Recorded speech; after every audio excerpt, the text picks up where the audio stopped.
Gracias. Muy buenos días a todos, a todas. Juan Hernández de Diario Basta, de Grupo Cantón, Tabasco Hoy, Campeche Hoy y Quintana Roo Hoy, de Grupo Cantón.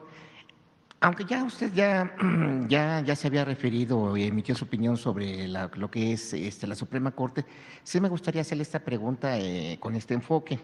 Y bueno, dice así, las decisiones de la Suprema Corte en contra de las reformas constitucionales, la abierta intromisión de los ministros en contra pues, de todo lo que tenga que hacer la 4T, y ahora la amenaza de dejar libres de un plumazo a más de 68,000 presuntos delincuentes con la eliminación de la prisión preventiva oficiosa, como pues lo podemos constatar aquí en la portada de Diario Basta, aquí la muestro. Todo esto pues parece indicar que el otrora órgano de impartición de justicia pues quiere dinamitar al país y en este caso pues dinamitar a la próxima administración y endosarle este desastre a usted.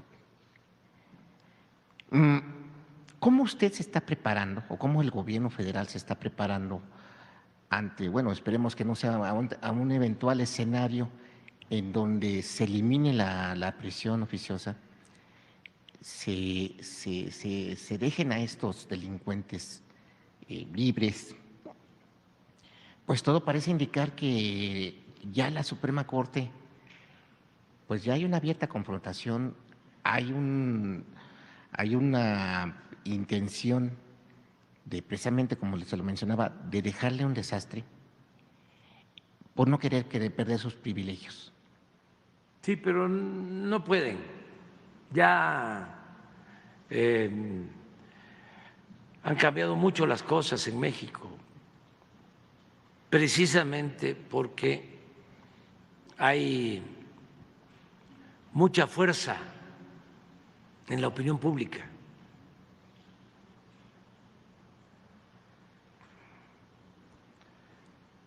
La gente está muy consciente.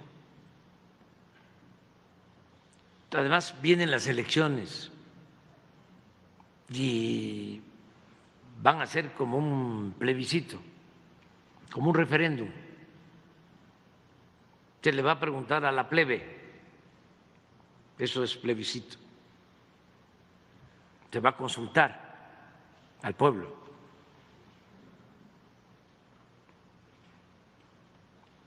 Entonces, yo no veo que eso funcione. Además, en los hechos, ellos ya están actuando así. Nosotros llevamos años cuidando no darle libertad a delincuentes confesos. Ante órdenes de libertad de jueces han llegado al extremo, eso no pasaba. Esto es para los abogados, los que están estudiando derecho, que hagan una investigación de las órdenes de los jueces en cuanto al término para dejar en libertad a un recluso. Han llegado a darnos 24 horas. ¿Con qué propósito? Bueno, lo otro que también es un tema de investigación es cuántas órdenes de libertad se otorgan los viernes. ¿Por qué los viernes? Para aplicar el sabadazo. El sabadazo. Pero se puede constatar. Deben haber estadísticas, datos. Esa es una. Y dos, el tiempo que nos dan para dejar en libertad a un reo.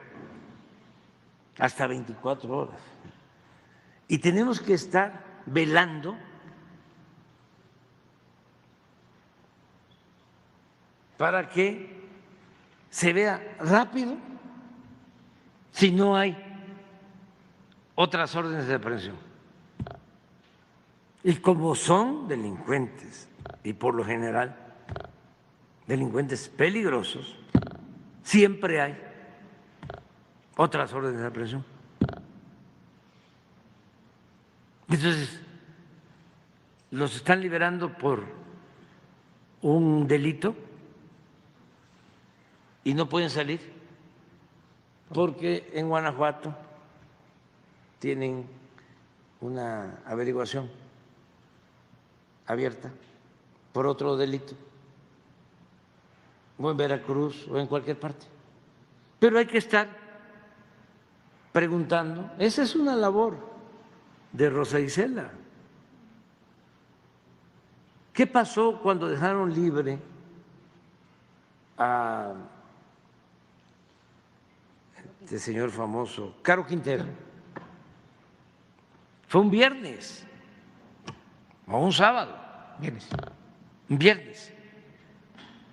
Entonces, cuando se dan cuenta, ¿no?, y viene la presión de Estados Unidos y ¿por qué los dejaron libre?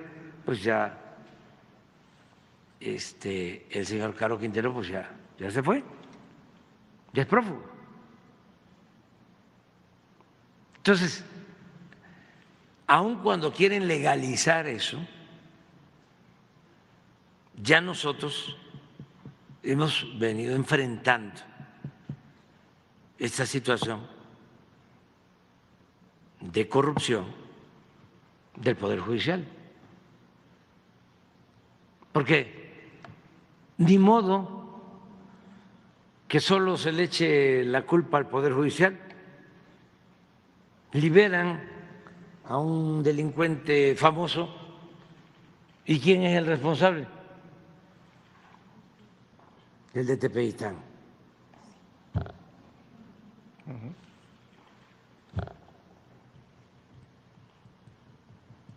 ¿Sí? Porque ellos mismos se encargan con sus medios de manipulación de sembrar esa versión. Entonces, ¿cómo hacerle? Pues primero vamos a buscar que eso no prospere. ¿Sabes? ¿Quién está impulsando eso? La OEA. Nosotros no le tenemos confianza a la agencia esa interamericana de derechos humanos, porque esa es manejada desde el gobierno de Estados Unidos.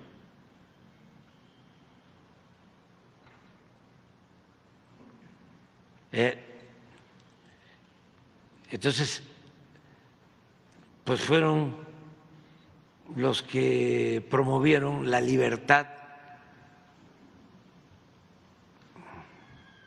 esgrimiendo de que habían sido torturados de los que participaron en la desaparición de los jóvenes de Ayotzinapa.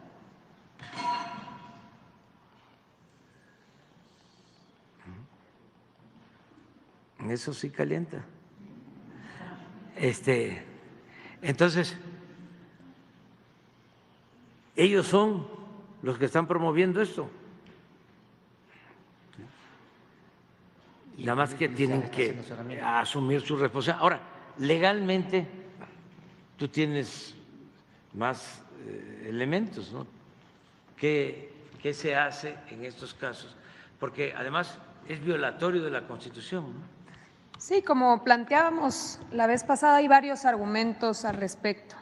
Lo primero es que la Corte Interamericana, cuando determina la responsabilidad, lo hace al Estado mexicano y determina que es el Estado mexicano el que debe valorar los posibles cambios en nuestra norma, tanto en las leyes como en la Constitución. Entonces, una cosa que hemos venido insistiendo es que no puede el Poder Judicial asumirse como Estado mexicano, atraer el caso y resolver sin considerar a los otros poderes de la Unión. De entrada al Ejecutivo, ¿no?, que tiene toda una estrategia en materia de seguridad, y sobre todo el Legislativo, que es a quien le toca la modificación de normas. En el caso de las leyes y sobre todo en el caso de la Constitución, aún con mayor rigor, con 2/3 partes en ambas cámaras y luego la ratificación de todos los estados, ¿cierto?, de la mayoría de los estados. Entonces, ese es un elemento importante. El otro elemento que hemos venido estableciendo es: no puede la Suprema Corte declarar la nulidad de la Constitución. La Suprema Corte debe proteger la Constitución, que es nuestra norma máxima. Ellos están para proteger la Constitución. Incluso la propia Corte en anteriores ocasiones lo ha dicho. Siempre eso es lo que ha interpretado. No se puede modificar, nulificar nuestra Carta Magna, ¿no? Entonces, ese es otro de los elementos. Otro de los elementos importantes es una resolución como el caso concreto de la Corte Interamericana determinando modificar nuestra Constitución. También nos parece incorrecto. No puede un tribunal internacional determinar, exigir que cambiemos nuestra Constitución. Entonces, incluso hay normatividad que, si bien en la jerarquía normativa están a la par, cuando la Constitución se contrapone con cualquier tratado internacional, siempre tiene que prevalecer nuestra Constitución, porque es nuestra soberanía, es nuestra autodeterminación, cómo hemos decidido entre nosotros ponernos de acuerdo y establecer nuestras normas básicas. Y lo otro que hemos dicho es: no se puede tomar una decisión de esa magnitud sin valorar los impactos que puede tener en el tema de seguridad, y también sin hacerse cargo de que hay corrupción en el Poder Judicial y que es darle entrada a jueces para que, no dando la prisión preventiva justificada, pues puedan dejar a estos procesos a las personas en libertad. Entonces, hay muchos elementos, por eso hemos venido insistiendo que se valoren. Mandamos esta carta, como lo dijimos, todo el Gabinete de Seguridad, y nosotros esperamos que se pueda hacer una valoración que permita tener más elementos para tomar una decisión que puede tener un impacto importante en materia de seguridad. Y lo otro que es muy importante, no es que nosotros digamos que está bien que los procesos duren mucho tiempo. Si alguien ha denunciado la injusticia que representa que una persona tarde incluso 2 años, pero ya no decir 2, 10, 15, hasta 20 años en un proceso, hemos sido nosotros, ha sido el presidente. Es una aberración que los asuntos tarden tanto tiempo para que haya justicia. Ahí es donde deberíamos abocarnos, y debería abocarse también el Poder Judicial. ¿Qué está sucediendo? ¿Qué pasa con todos estos recursos de amparo, suspensiones? Volviendo al tema de suspensiones. Suspenden un proceso para determinar el fondo, pero se llevan 2 años, 3 años suspendidos hasta determinar el fondo. Entonces, es la enorme tardanza lo que ha venido afectando la presunción de inocencia. ¿Creemos en la presunción de inocencia? Claro. Pero el asunto es que podamos ir reduciendo estos temas y que no colapsemos un sistema que de por sí ya hoy tarda bastante. ¿Se puede decir que la Suprema Corte ha abierto la puerta al injerencismo de alguna manera, y también, por otra, pretendiendo tapar su ineficiencia o su incapacidad?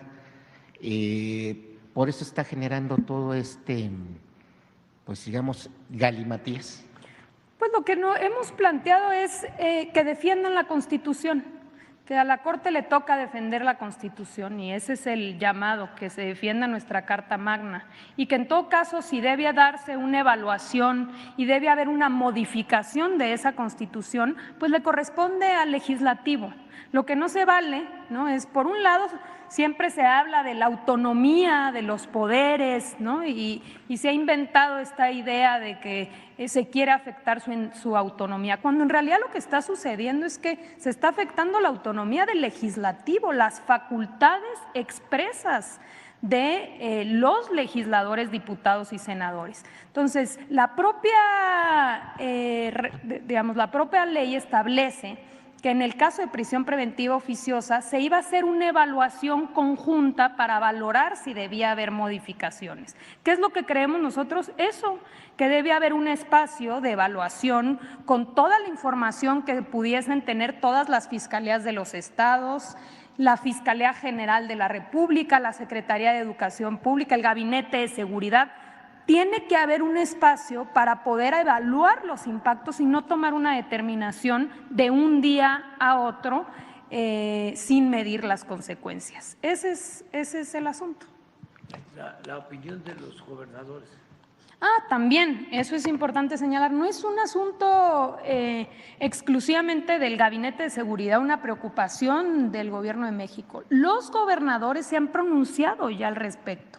Los secretarios de seguridad, que por cierto hoy van a tener una reunión, los fiscales de las entidades federativas, todos con la misma preocupación, porque la preocupación deriva de que, dado que la tardanza en los procesos, pues el listado es amplio de personas que tienen prisión preventiva oficiosa. Como ya lo dijimos aquí, estamos hablando de cerca de 68,000 personas que, de cambiar este criterio de nulificarse el artículo, van a pedir de inmediato el cambio de medida cautelar. Entonces, imagínense ustedes el Estado de México con más de 20,000 casos, donde de repente va a llegar a los juzgados y se le exigirá a todas las fiscalías que lleven a cabo las audiencias para el cambio de medida cautelar. Por eso el riesgo de que muchos de ellos, pues finalmente se determine su libertad.